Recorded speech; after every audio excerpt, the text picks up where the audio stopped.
Welcome to biology bomb. Myself Keshav Bansal and आज हम एस्केलेमेंथिस को स्टडी करेंगे। ठीक है, तो एस्केलेमेंथिस में हम क्या स्टडी करेंगे? सबसे पहले हम उसके जनरल कैरेक्टरिस्टिक्स को स्टडी करेंगे, देन हम क्लासिफिकेशन करेंगे अप टू क्लासेस। देन उसमें जो 5 क्लासेस दे हम स्टडी करेंगे, उसमें सबसे पहली क्लास होती है नीमेटोडा। तो उस नीमेटोडा के अंदर एंडोपैरासाइट्स होते हैं।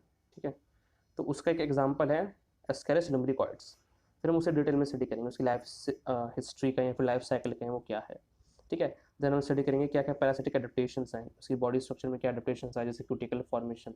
ठीक है, तो और भी जो पैरासिटिक एडेप्टेशंस हैं, सो उन्हें हम स्टडी करेंगे। क्लियर? सो स्टार्ट करते हैं। अच्छा, जो एस्केलेमेंथिस होता है उसे हम नीमा हेलमिंथिस भी कहते हैं। ठीक है, इसमें जो हेलमिंथिस वर्ड है, उस हेलमिंथिस का वर्ड का मतलब है वॉर्म। ठीक है, वॉर्म। और जो ये जो एस्को लिया गया है, एस्कॉस, इसका मतलब होता है कैविटी। तो एक तो मुझे पता चल गया इसके अंदर कैविटी है। ठीक है, दूसरा जो नीमा वर्ड है उसका मतलब है थ्रेड, जो कि इनकी बॉडी होती है थ्रेड लाइक। हम देखेंगे बॉडी स्ट्रक्चर में कि थ्रेड लाइक होती है, इलॉन्गेटेड बॉडी। ठीक है, तो थ्रेड लाइक और कैविटी होती है इनके अंदर। ठीक है, सो एस्केलेमेंथिस यानी ऐसे वॉर्म जिनके अंदर कैविटी है। और नीमा हेलमिंथिस वर्ड का मतलब क्या हुआ, किसे ड्राइव हुआ है? नीमा यानी थ्रेड, हेलमिंथिस यानी वॉर्म। ठीक है, अब देखते हैं इनका हैबिटेट कैसा है। मैरीन भी हो सकते हैं या फिर फ्रेश वाटर भी हो सकते हैं। क्लियर? और हैबिटेट जो तो हैबिटेट, अब देखते हैं कि हैबिट क्या है, कि ज़्यादातर तो ये होंगे एंडोपैरासाइटिक और कुछ होंगे फ्री लिविंग। ठीक है, ये ट्रिपल ब्लास्टिक होंगे, यानी 3 जर्म लेयर होंगी। सबसे आउटर होती है एक्टोडर्म। ठीक है, उससे इनर मिडल वाली होती है मीजोडर्म, और सबसे इनर होती है एंडोडर्म। Endoderm, clear? एंडोडर्म होती है। अब क्या होता है जब ये ट्रिपल ब्लास्टिक होंगी, क्योंकि ट्रिपल ब्लास्टिक में प्लेटिहेलमिंथिस भी हैं। ठीक है, अब ट्रिपल प्लास्टिक होने के बाद जैसे हमने पढ़ा है कि एस्के एलिमेंट्स, तो एस्को यानी कैविटी, तो इनके अंदर कैविटी होती है। ये कैविटी क्या होता है? मेसोडर्म और एंडोडर्म के बीच में कैविटी होती है। अब इस कैविटी का नेचर क्या है, उसे हम कैविटी कहते हैं सिलोम। ठीक है, अब उस कैविटी का नेचर क्या है कि सूडोसिलोमेट है। अब इसका हम समझते हैं किस तरीके से है, देखो। अब क्या होगा, जैसे हमारे पास 3 है, प्लेटिहेलमिंथस। ठीक है, प्लेटिहेलमिंथस, ये हमारे पास एस्के हेलमिंथस। अगर हम कॉम्प्लेक्सिटी की ऑर्डर में रखें ना, एक है हमारे पास एनेलिडा। ठीक है, एनेलिडा। तो अब क्या होता है, सबसे आउटर है हमारे पास एक्टोडर्म। एक्टोडर्म, तीनों में हमने एक्टोडर्म बना दी। ठीक, उसके बाद है हमारे पास मीजोडर्म। ग्रीन से बना दिया हमने मीजोडर्म। ठीक है, अब क्या होगा, सबसे इनर है, बिकॉज ट्रिपल प्लास्टिक तीनों है, तो सबसे इनर है एंडोडर्म, जो हमने पर्पल से बना दी है। अब क्या होता है कि भले ही 3 लेयर हैं, लेकिन प्लेटिहेलमिंथस के अंदर कोई कैविटी नहीं होती इस मीजोडर्म और एंडोडर्म के बीच में। जो कोई जो फॉर एग्जाम्पल से ब्लैक से मैंने कैविटी है, अगर ये, तो ये कैविटी नहीं होती इसके अंदर। ठीक है, तीनों मीजोडर्म अरेंज्ड हैं बस। ठीक है, ट्रिपल प्लास्टिक है। एस्केलेमेंथिस के अंदर कैविटी होगी। ठीक है, लेकिन ये कैविटी सूडो होगी, ट्रू सिलोम नहीं होगी। ठीक है, इस कैविटी को क्या कहते हैं? सिलोम। लेकिन जो सिलोम है, जो कैविटी है, ट्रू कैविटी नहीं, सूडो कैविटी है। क्यों? बिकॉज ये जो कैविटी है, ये जो कैविटी है, ठीक है, मेसोडर्म और एंडोडर्म के बीच में, ये मेसोडर्म से लाइंड नहीं है, तो ये क्या होगी? Pseudo coelom. और ये वाले एनालिडा क्या होंगे? ट्रू सिलोम प्रेजेंट होगी इनके अंदर। ठीक है, सिलोमेट होंगे। तो इनके अंदर क्या होगा कि जो बॉडी कैविटी होगी, ये लाइंड होगी किससे? मेसोडर्म से। ठीक है, ये देखो, जो कैविटी है, फॉर एग्जाम्पल ब्लैक से मैं कैविटी स्पेस को मार्क कर रहा हूँ, तो ये कैविटी दोनों तरफ से किससे लाइंड है? मेसोडर्म से। तो इस कैविटी को हम ट्रू सिलोम कहते हैं। ठीक है, सो प्लेटिहेलमिंथस, ट्रिपल प्लास्टिक तीनों है। ठीक है, बट ये होंगे ए सिलोमेट। एस्केलेमेंथस होंगे सूडो सिलोमेट, बिकॉज मेसोडर्म से कैविटी लाइंड नहीं है। और एनालिडा होंगे सिलोमेट, बिकॉज मेसोडर्म और जो कैविटी है वो मेसोडर्म से लाइंड है। ठीक है, सो हम वापस एस्केलेमेंथस पे आते हैं। हमने कहा ट्रिपल प्लास्टिक होंगे, सूडो सिलोमेट होंगे, एंड बायलैटरल सिमेट्रिकल होंगे, यानी अगर हम बीच में से सेंट्रल एक्सिस में से डिवाइड कर देंगे तो मतलब सिमेट्रिकल पोर्शन में डिवाइड होंगे, दोनों तरफ से सिमिलर होंगे। ठीक है, organ system level of organisation है, तो हमें अलग से जैसे डाइजेस्टिव सिस्टम मिल जाएगा, नर्वस सिस्टम मिल जाएगा, एक्सक्रीटरी सिस्टम मिल जाएगा। बट कुछ एब्सेंट भी होंगे, जैसे रेस्पिरेटरी सिस्टम नहीं होता, तो जनरल बॉडी सरफेस के तो रेस्पायर करता है। सर्कुलेटरी सिस्टम नहीं होता इनके अंदर। ठीक है, बाकी कैसे होता है? नॉन सेगमेंटेड राउंड वर्म होता है, कॉमनली राउंड वर्म भी कहता है सेगमेंथिस को। ठीक है, अब क्या है, नॉन सेगमेंटेड है। जो प्लेटिहेलमिंथस थे हमारे, वे भी नॉन सेगमेंटेड थे, लेकिन उसके अंदर जो क्लास सिस्टोडा है, एक्सेप्ट क्लास सिस्टोडा। ठीक है, सिस्टोडा क्लास वो होती थी सेगमेंट्स उसमें प्रेजेंट है, जैसे टीनिया सोलियम में जब हमने स्टडी किया है उसका स्ट्रक्चर देखा है, ठीक है। और एनालिडा नॉन सेगमेंटेड होते हैं, बट इसके अंदर भी एक क्लास होती है, हम स्टडी करेंगे, तो उसमें भी इंटरनल सेगमेंटेशन प्रेजेंट होती है। ऐसी एनालिडा होती है, उसके अंदर सेगमेंट्स प्रेजेंट होते हैं हमेशा, ठीक है, उसके अंदर कॉमन है। सो अगर हम जनरल कैरेक्टरिस्टिक्स की बात करें तो उसके अंदर नॉन सेगमेंटेड है, बट एक्सेप्शन है, वो हम आगे स्टडी करेंगे जब फर्दर क्लास में बात करेंगे स्पेसिफिकली, ठीक है। बॉडी वॉल में एपिडर्मिस होगी, मसल लेयर होगी और क्यूटिकल से कवर्ड होगी। इंपॉर्टेंट है, क्यूटिकल क्या है, एक पैरासाइटिक एडेप्टेशन है। Cuticle is a parasitic adaptation, हम आगे भी देखेंगे, ठीक है, पैरासाइटिक एडेप्टेशन है। और जो बॉडी होगी, हमने कहा था थ्रेड लाइक एनिमा एलिमेंथिस वर्ड दिया था हम, थ्रेड लाइक है, इलोंगेटेड है, ठीक है, और टैपरिंग है बोथ एंड से। हमने कहा ये राउंड वॉर्म्स हैं, तो इनके अंदर क्या होगा कि ये राउंड तो है ही, ठीक है, बट जो इनके एंड्स हैं, मतलब बॉडी बीच में सिलेंड्रिकल है, ठीक है, बट जो इनके एंड्स हैं वो टैपरिंग है, चपटे हैं, ठीक है, ये जो एंड होंगे टैपरिंग होंगे, चपटे, ठीक है। सो बॉडी के बारे में हमने स्टडी कर लिया। अब हम आते हैं ऑर्गन सिस्टम पर। डाइजेस्टिव सिस्टम जो होगा वो कंप्लीट होगा, ठीक है, और उसके अंदर जो हुक्स प्रेजेंट होंगे, सकर्स प्रेजेंट होंगे माउथ में, ठीक है। रेस्पिरेटरी सिस्टम और सर्कुलेटरी सिस्टम एब्सेंट होता है, तो ये जो रेस्पिरेशन है ये जनरल बॉडी सरफेस के थ्रू होगा, ठीक है। और जो फील्डिंग फॉर्म्स होंगी वो एनवायरमेंट से एक्सपोज्ड होंगी, वो टू रिच एनवायरमेंट होगा वहाँ पे, तो एरोबिक रेस्पिरेशन होगा। जबकि होस्ट सेल के अंदर जहाँ पे जनरली ये होते हैं, जैसे मान लो स्मॉल इंटेस्टाइन, तो वहाँ पे कोई ऑक्सीजन का काम नहीं, मीन्स एयर में कोई ऑक्सीजन है नहीं वहाँ पे ना, वहाँ पे जो एनवायरमेंट होगा ब्लड में डिजॉल्व है वो अलग चीज़ है, तो ये उसे, तो वहाँ पे क्या होता है एनारोबिक रेस्पिरेशन करते हैं पैरासिटिक फॉर्म्स के अंदर। एरोबिक में जो फील्डिंग फॉर्म्स उसमें एरोबिक रेस्पिरेशन, और पैरासिटिक फॉर्म्स में एनारोबिक। नर्वस सिस्टम की बात करते हैं, अभी हमने कहा कि डाइजेस्टिव सिस्टम में कंप्लीट है, तो हम जैसे पता है भाई इसोफेगस उसका एक पार्ट है एलिमेंट्री कैनाल का, ठीक है, तो उसके अराउंड क्या प्रेजेंट है, एक नर्व रिंग प्रेजेंट है। तो उस इसोफेगस के अराउंड जो नर्व रिंग प्रेजेंट है उसमें से क्या निकल रहे हैं, पेरिफेरल नर्व्स निकल रही हैं, ठीक है, उसमें से नर्व्स निकल रही हैं, क्लियर। सेंसरी ऑर्गन्स की बात करें तो मेन सेंसरी ऑर्गन्स कौन से हैं, एम्फिड्स एंड पैपिले। एक्सक्रीटरी सिस्टम में एक तो प्रोटोनेफ्रीडिया होगा और कैनाल्स प्रेजेंट होंगे, ठीक है। अमोनिया मेन एक्सक्रीटरी मैटर होगा इनका। डायोशियस होंगे यानी सेक्सेस सेपरेट हैं, ठीक है, मेल और फीमेल होंगे। तो ये, और ये भी जनरली बताया गया है, क्योंकि जैसे वैसे बॉडी नॉन सेगमेंटेड है, बट एक क्लास ऐसी मिल जाएगी जिसके अंदर सेगमेंट्स प्रेजेंट होंगी, ठीक है, आई थिंक गैस्ट्रोट्राइका है वो। और ऐसी हमें एक क्लास मिल जाएगी जिसके अंदर मोनोशियस भी होंगे, ठीक है, वरना जनरली डायोशियस होते हैं ये।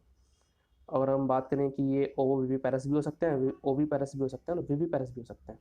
अगर हम बात करें ओवो विवी पैरस की, यानी बॉडी के अंदर एग्स, मतलब एग्स फॉर्म हो रहे हैं, ठीक है, बट अब एग्स बाहर नहीं आ रहे, एग्स बॉडी के अंदर ही हैच कर जाएंगे और यंग वंस का फॉर्मेशन होगा, फिर यंग वंस बॉडी से बाहर आएंगे फीमेल बॉडी से, ठीक है, ये होता है ओवो विवी पैरस, ठीक है। अब ओवो विवी पैरस के अंदर क्या होता है कि एग्स फॉर्म होंगे, एग्स ही ले करेंगे और एग्स एनवायरनमेंट में बाहर हैच करेंगे, ठीक है। फिर हम बात करते हैं विवी पैरस की, तो विवी पैरस के अंदर क्या होगा कि डायरेक्टली यंग वंस प्रोड्यूस करेंगे, तो फीमेल बॉडी होगी, फीमेल ऑर्गेनिज्म, ठीक है। रिप्रोडक्शन सेक्शुअल होता है, और सेक्शुअल में पता है भाई गैमेट फ्यूजन होता है। फर्टिलाइजेशन इंटरनल होगा, ठीक है, डायोशियस है, फर्टिलाइजेशन इंटरनल होगा। अब हम बात करते हैं क्लासिफिकेशन की, हमने बताया कि 5 क्लासेस हैं। सबसे पहले कौन सी है, नीमेटोडा, दूसरी कौन सी है, रोटीफर्स, तीसरी है गैस्ट्रोट्राइका, फोर्थ है काइनोरिंका, फिफ्थ है निमेटोफोरा। फिर देखते हैं एक बार, निमेटोडा, रोटीफेरा, गैस्ट्रोट्राइका, काइनोरिंका एंड निमेटोफोरा, ठीक है। तो सबसे पहले हम जो निमेटोडा क्लास है उसे स्टडी करते हैं। तो इसके अंदर जो जितने भी हमें साइंडोपैरासाइट्स होंगे, ये तो जनरल हैं, आपको पता है बायोलेटरल सिमेट्रिकल होते हैं, वर्मी फोमिनी वर्म लाइक होती है बॉडी, और क्रिटिकल से कवर्ड हुई, ठीक है, डायोशियस होते हैं।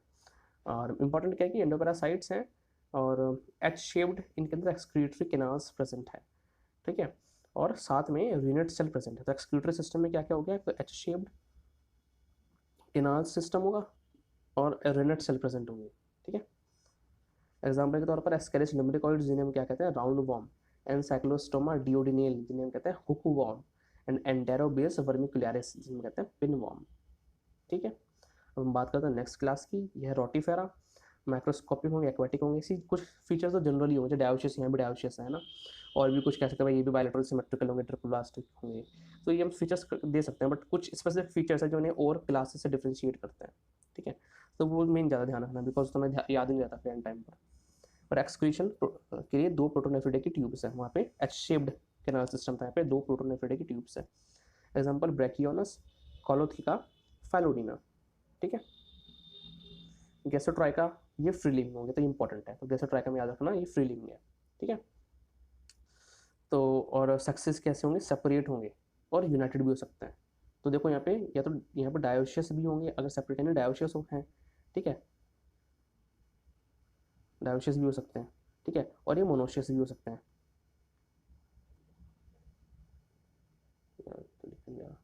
मोनोशियस भी हो सकते हैं इस पर, ठीक है। तो ये वाले इंपॉर्टेंट फीचर का ध्यान रखना कि फ्री लिविंग होंगे और सक्सेस मतलब डायोशियस भी हो सकते हैं, फिर मोनोशियस भी हो सकते हैं, ठीक है। और एक्सक्रीटरी ऑर्गन्स प्रेजेंट भी हो सकते हैं, एब्सेंट भी हो सकते हैं। प्रेजेंट होंगे तो आप वही आइडिया लगा देना, प्रोटोनेफ्रीडिया और कैनाल्स होंगे, ठीक है। एग्जाम्पल के तौर पर यूरोडेसिस, मैक्रोडेसिस, चिटेनोटस, क्लियर। नेक्स्ट आती है काइनोरिंगा क्लास। तो काइनोरिंगा जो क्लास होगी वे माइक्रोस्कोपिक होंगे, मैरीन होंगे, ठीक है। तो फ्रेश वाटर ध्यान रखना गैस्ट्रोट्राइका है, और यहाँ पे बॉडी इंटरनल सेगमेंटेड होगी, ठीक है, इंटरनली सेगमेंटेड है, वैसे सेगमेंट्स एब्सेंट होता है एस्केलेमेंथिस के अंदर, तो ये इंपॉर्टेंट है। ये पूछ लेते हैं किस क्लास के अंदर प्रेजेंट है, ये फॉर एग्जाम्पल देखिए कि इनके अंदर प्रेजेंट है कि नहीं सेगमेंटेशन। और सेक्सेस सेपरेट होंगे, मतलब डायोशियस और सारे डायोशियस ही हैं, अब तक हम पढ़ते हैं ऐसे कैसे ट्राइका में हमने देखा कि मोनोशियस भी हो सकते हैं। और डेवलपमेंट इनडायरेक्ट होगा तो लार्वल फॉर्म्स होंगी, कैनोडायरस एग्जाम्पल है और सेंट्रोडायरस एग्जाम्पल है। अब आता है लास्ट क्लास निमेटोफोरा, ये भी सब अनसेगमेंटेड हैं, ठीक है, लॉन्ग हैं, स्लेंडर हैं, पतले हैं, हेयर वॉर्म कहते हैं इसे कॉमनली इस क्लास को, जितने भी इसमें ऑर्गेनिज्म हैं उन्हें हेयर वॉर्म कहेंगे। सेक्सेस सेपरेट होंगे, डायोशियस हैं, एग्जाम्पल नेक्टोनीमा हो गया, गॉर्डियस हो गया, ठीक है। तो यहाँ पर हमारा classification up to classes complete हुआ। अब हम देखते हैं जो सबसे पहले हमने क्लास पढ़ी नीमेटोडा, उसके अंदर जो एक एग्जाम्पल हमने स्टडी किया है स्केरस लम्ब्रिकॉइड्स। अब इसके हम लाइफ साइकिल देखते हैं, ठीक है।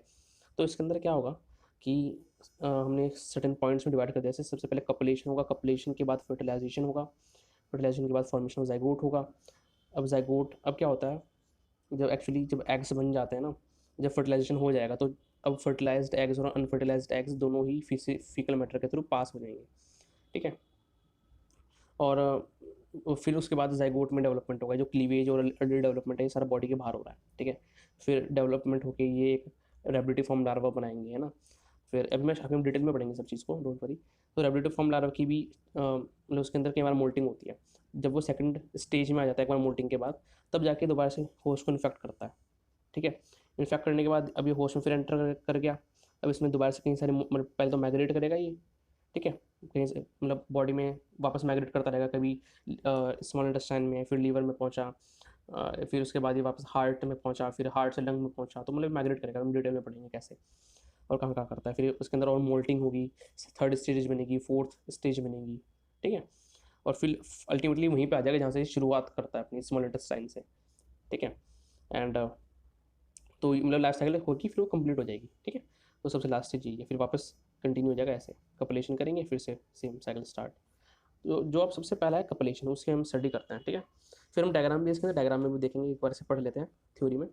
तो कपलेशन होगी, ठीक है। अब मेल हमें पता है डायोशियस होते हैं मोस्टली, और ये वाली क्लास तो डायोशियस ही है, जो गैस्ट्रोट्राइका है उसके अंदर मोनोशियस है, ठीक है। हम तो निमेटोडा की बात कर रहे हैं। तो जो डायोशियस है, ठीक है, तो यानी सक्सेस सेपरेट है, तो मेल अलग है फीमेल अलग है, ठीक है। मेल अलग है फीमेल अलग है, मेल की जो टेल होती है वो कॉइल्ड होती है, ध्यान रखना, फीमेल में नहीं होती, फीमेल लॉन्गर होती है, ठीक है। अब क्या होगा, मेल पे के पास क्या प्रेजेंट है, पीनियल स्पिक्यूल्स प्रेजेंट है मेल वॉर्म के पास, उससे वो क्या करेंगे, फीमेल वॉर्म के पास वेजाइना है, ठीक है। अब वो वेजाइना किससे कवर्ड रहता है, व्यूला की, मतलब व्यूला वो जो ओपनिंग है वो व्यूला से कवर्ड रहती है, ठीक है। तो उस वो जो व्यूला की ओपनिंग में हेल्प मतलब उसे ओपन करने में हेल्प करते हैं पीनियल स्पिक्यूल्स, और फिर क्या करेंगे उसमें स्पर्म ट्रांसफर कर देंगे वेजाइना में। फिर वह स्पर्म जो यूट्रस है उसकी प्रॉक्सिमल एंड तक चले जाएंगे, पास कर जाएंगे, और वहाँ पे वे एग को फर्टिलाइज कर देंगे, तो फर्टिलाइजेशन हो जाएगा।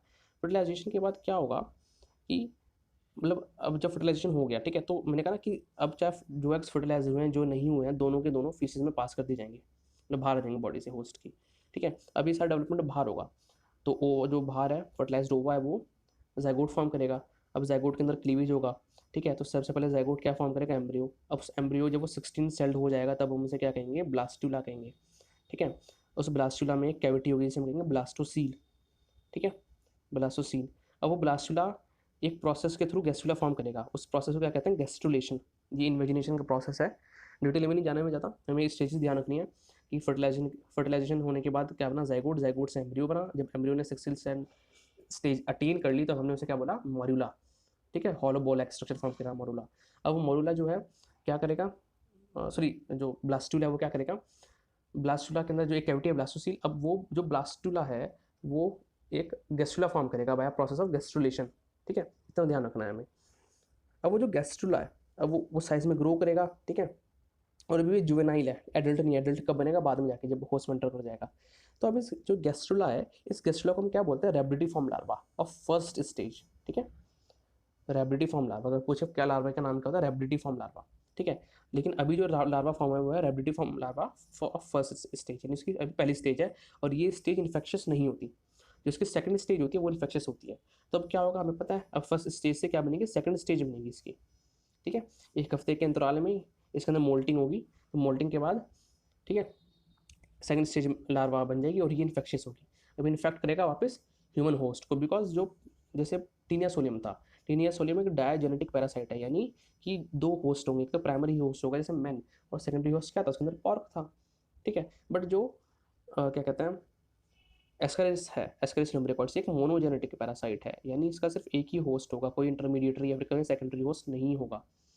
तो वापस ह्यूमन से ह्यूमन में ट्रांसफर होता है ये through contaminated food and water, ठीक है।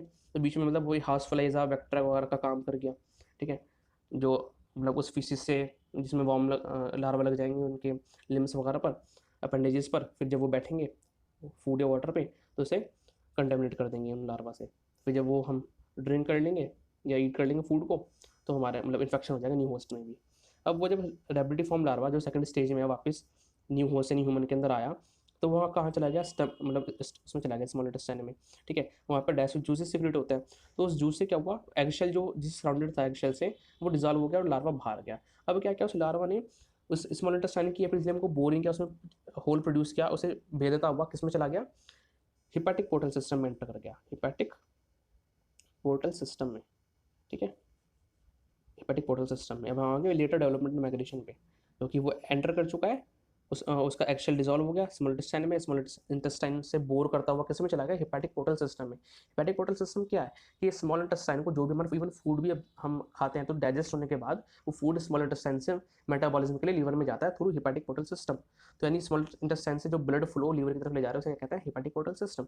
तो पहले ही हिपैटिक पोर्टल सिस्टम के थ्रू लीवर में पहुंचा, लीवर में पहुंचने के बाद ये कहाँ गया, हार्ट में गया थ्रू इन्फीरियर वीना केवा, ठीक है, जिसे एनाटॉमी ध्यान होगी थोड़ी, मतलब बेसिक एनाटॉमी है तो है ना, लीवर के बाद इन्फीरियर वेना केवा से हार्ट पे पहुंचेगा। अब हार्ट में से जाएगा लंग्स के अंदर, लंग्स के थ्रू कैसे जाएगा तो हमें पता है, हार्ट से pulmonary artery deoxygenated blood lungs की तरफ लेके जाती है, तो उसके ही थ्रू ये चला जाएगा लंग्स के अंदर। अब लंग्स में जाने के बाद ये कुछ दिन पहले तो विश्राम करेगा और उसके बाद एल्वलाइज में मतलब उसकी ब्लड कैपिलरीज में पोर करता हुआ घुसता हुआ एल्वलाइज में जाके बैठ जाएगा। अब एल्वलाइज में जाने के बाद जब ये एल्वलाइज में चला जाएगा तब जाके वहाँ पे, क्योंकि अभी ये किस स्टेज में है, सेकंड स्टेज है रेब्रिडिफॉर्म लार्वा की, ठीक है, अब तक इसी स्टेज में एंटर किया था, बस शेल हट गया था एक्शेल, ठीक है। अब क्या होगा इसके अंदर दो बार मोल्टिंग होगी, तो सेकंड स्टेज से बनेगी थर्ड स्टेज और थर्ड स्टेज से बनेगी फोर्थ स्टेज। जब फोर्थ स्टेज बन जाएगी तो ये क्या करेगा, बिकॉज अभी लंग्स में है, ठीक है, लंग्स में भी एल्वलाइज में, तो अभी वापस ऊपर चलना स्टार्ट करेगा, तो सबसे पहले ट्रैकिया में जाएगा, ट्रैकिया से चला जाएगा फिर फेरिंग्स के अंदर, और हमें पता है फेरिंग्स से जो फेरिंग्स होता है तो वहाँ पे देखो कि पीछे तो पॉस्चरली तो जा रही होती है ईसोफेगस, है ना, जिसके थ्रू ये फर्स्ट आया था, एंटर किया था by contaminated water and food, और ये हमारी जो एयर ट्यूब है, ठीक है। तो अब क्या हुआ, ये जब ये वापस ऊपर चलता जा रहा है और फेरिंग्स में पहुंच गया तो कफिंग के दौरान पे, ठीक है, जब कफिंग हुई तो तभी वापस कफिंग या फिर स्वेलोइंग के दौरान पे ये वापस ईसोफेगस में आ गया, ठीक है। तो देखो इसने सारा इतना सारा माइग्रेशन किया, मतलब स्मॉल इंटेस्टाइन में आने के बाद फिर वापस से घूम के यहीं आ गया, है ना, ईसोफेगस के थ्रू, तो वापस से स्मॉल इंटेस्टाइन में पहुंच जाएगा और अभी ये वहाँ पे ग्रो करेगा और एडल्ट स्टेज में आ जाएगा। एडल्ट स्टेज में आने के बाद ये वापस से इसके अंदर सेक्शुअल मैच्योरिटी अटेन करके ये कपलेशन करेंगे, तो यानी साइकिल रिपीट हो गया वापस से, ठीक है। तो ये इसकी लाइफ हिस्ट्री हो गई या फिर कहें लाइफ साइकिल हो गया एस्केरिस लुम्ब्रिकॉइड्स का, ठीक है। एक बार हम फिगर में देख लेते हैं, जो इससे मैंने आपको बताया था कि फिगर में भी हम स्टडी करेंगे।